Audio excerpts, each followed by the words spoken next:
It is time now for Great Day Food, and as the weather gets a little colder, nothing is better than a bowl of soup. I love soup, soup, soup, soup. Chef Plum is here now with a great recipe that's only one pot, and he says everyone is going to eat this. That's a big promise, that everyone's going to eat it in your family, Chef Plum. All right.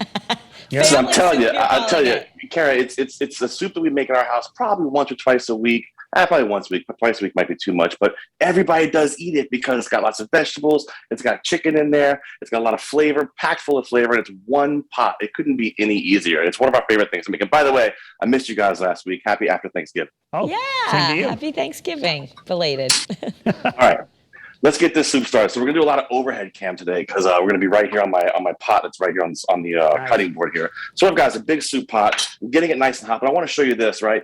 This is basically our vegetables for this. We've got a little onion, a little celery, a little carrot. So this is basically about a half a cup of onion, 3/4 cup of celery, a cup or so of chopped carrots, and we like to use a little zucchini in here. So this little bit here to be chefy is called mirepoix. Can you guess mirepoix? Can you guys say that word? I know it's a weird one. It's a couple words, but it's the French terminology for it. Wait, can I give a little tip? If people are looking at... I was going to say a Big Y, they sell that in a little container already all chopped. Oh, really? Nice. Yeah. It's a little bit cheating, but you could do that for sure. I mean, it works just fine. Like, I don't know if they make the organic ones like that, but if you get it, great. So here I've got a little chopped chicken breast. I've got a little bit of northern white beans right here. Nice. And then I have some frozen corn that we're going to use. This is really easy. Now, it seems like a lot of ingredients, but it all goes in the pot basically at the same time. So it's really easy. I've got a couple of potatoes I chopped up over here. And then I've got... I like to use a little tomato for this, and I like to use a great tomato. You don't want to skimp on using a not so great tomato. I like to use Moody tomatoes. These are great. Here, check these out. You can find them in grocery stores all over the place. These are delicious. I love to use these. Let's get this started. So first, a little olive oil in the pan, get it nice and hot. There we go. I've got my pan already getting hot, so it gets quicker. I'm going to take all of these vegetables at once, and they're going to go all in the pan, right in there. And then I'm taking the chicken right in the pan, just like this. And what we're going to do is we're going to mix this around and let it start to sweat down and cook. Now, we don't have to brown the chicken. Normally, you hear me say you want to brown that chicken, which, just so you know, it's not caramelizing the chicken. It's getting the Maillard reaction of the chicken. Sugar caramelizes, chicken doesn't. It has the Maillard reaction. So here's what we're doing. So we're getting this in here, getting nice and sauteed, getting it started. Always, always, always add a nice heaping pinch of sugar. Why did I say sugar?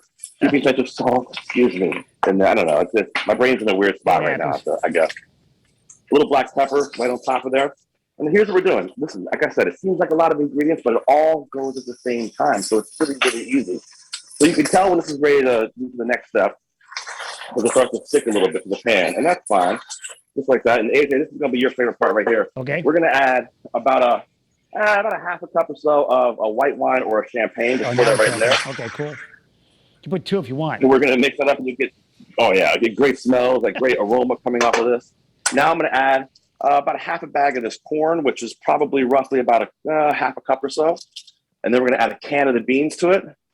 And listen, I know it seems like a lot of ingredients, but this is almost ready to just sit. And then you let the thyme take care of the rest of it. You don't have to do anything else to it.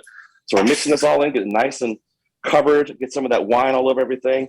That's called, Karen, we've done this before in the studio many, many times when, I try to help teach you some things. We're deglazing the pan, right? That's what we want to do. We deglaze. We take those little brown tasty bits off the bottom. Okay. Then we're going to add our Muti tomatoes to it, right? Again, use a great tomato product for this, because if you don't, you really can tell a difference in it. So use a great one, splurge the extra 15 cents and get the good ones. So we got that in there. I'm going to mix this up now. And then what we want to do is we want to fill this up with a little bit of water just to kind of cover the top of it, right?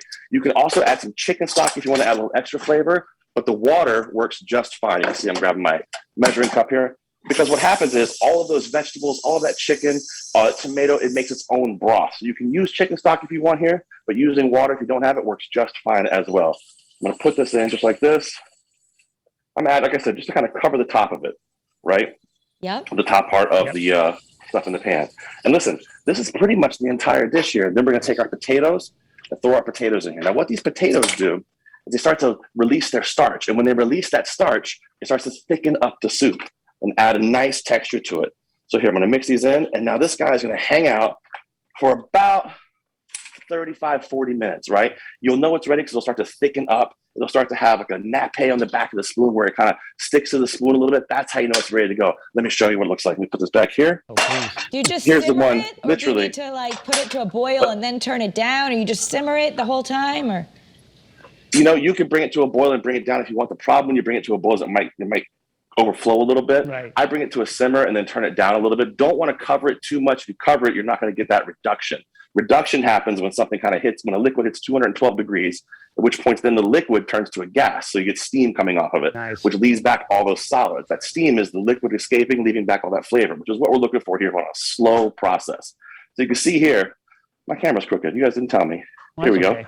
What you can see here, this is kind of thickened up nicely. I'm going to show you on the back of the spoon what I'm talking about here, that nappe. See how it's the back of that spoon there? If I take my finger and just pull my finger down it like that, see how it doesn't fill in that space? Right. That's called nappe, right? Oh, that's what you want. That's how you know it's ready. It's nice and thick and basically coats the back of a spoon. All we do here at my house is we take it, spoon it into a bowl, just like this. Don't have to go crazy with it. Serve it with a little roll like this. Nice. And here you got, guys, a fantastic, easy meal for a weeknight, a Tuesday night, a Wednesday night. It comes together super, super quick, and it's flavorful, delicious, nutritious, and great when it's cold outside.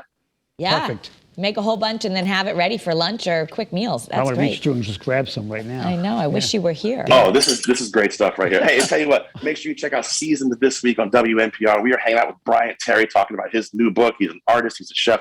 This guy was a great conversation. Make this soup, listen to the interview, and you'll have the time of your life. I promise you. Sure.